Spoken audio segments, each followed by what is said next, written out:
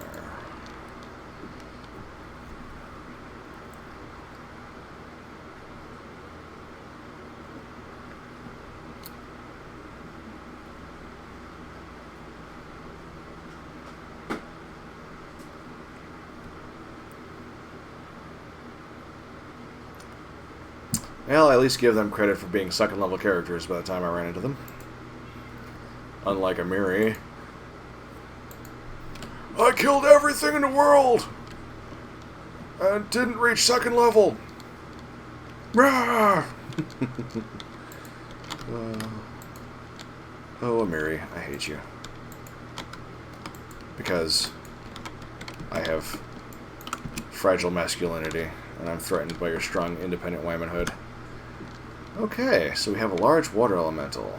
That's kind of scary.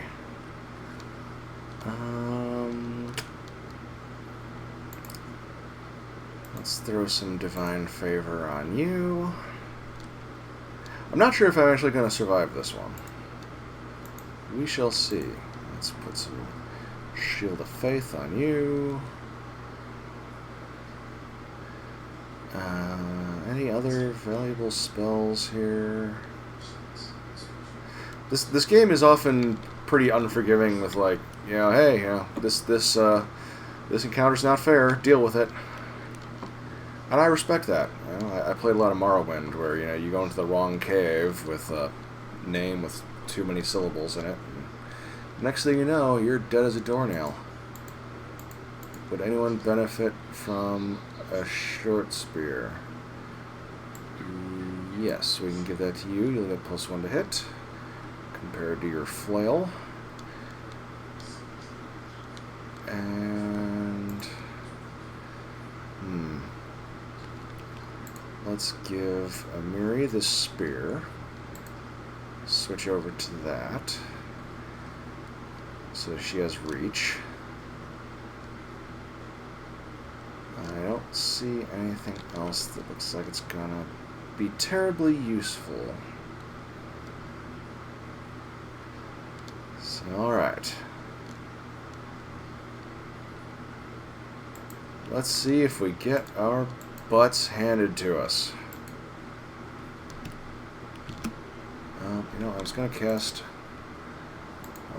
Enlarge, but it's late for that now. Alright. I don't think Octavia is actually able to sneak attack this thing, which makes it more dangerous. Yep. Guess it wasn't that bad. So when I killed that, there was this little shiny thing that went around my main character. There's something like 50 enemies in the game that give you the shiny thing if you kill them. And if you kill all of them, it opens up this secret chamber where you can fight a lich and get some of the best gear in the game. So you get a lot of these little kind of just copy-paste. That is such a big rabbit. Blown away by how big those rabbits are. I want one. I want a rabbit the size of a black lab. Sounds awesome. Let's make our way to the old sycamore. And enter it. Enter it like your mother, Trebek. Let's see.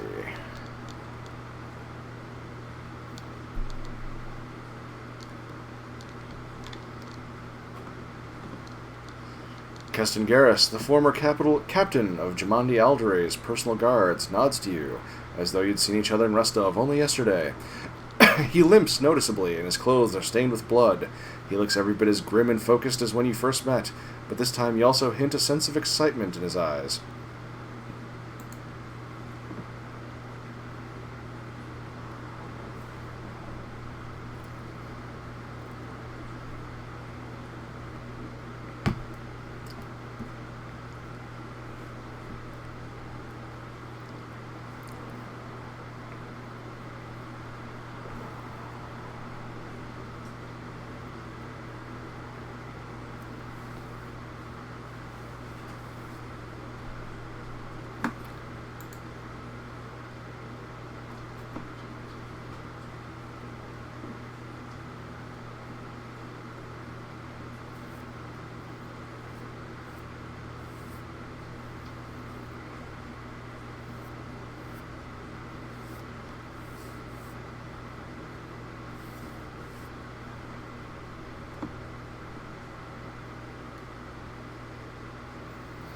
How did Tartuccio manage to fool you?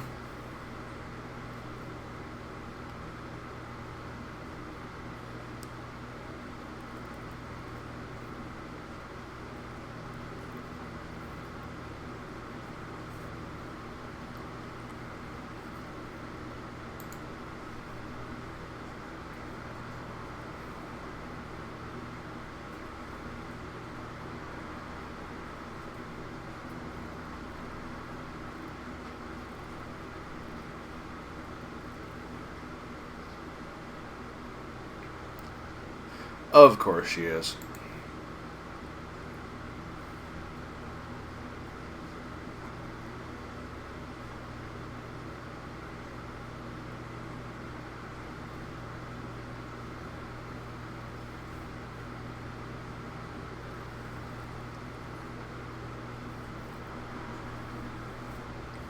A nasty grin crosses Keston's face.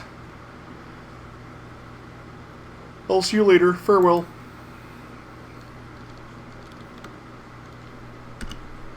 Alright. Good old Keston. In the tabletop game, when I was running it for my friends, they actually recruited Keston into the party as kind of a hireling and companion. But, you can't do that here. What? Why? Why did the charge not work? Why did she charge up to them and they just meandered off? Okay. Well, I don't want to go too much farther because it's getting late and I'm going to start triggering interesting encounters. So we're going to get this saved up here. And I will see you all in the next episode. Till then, have a good time.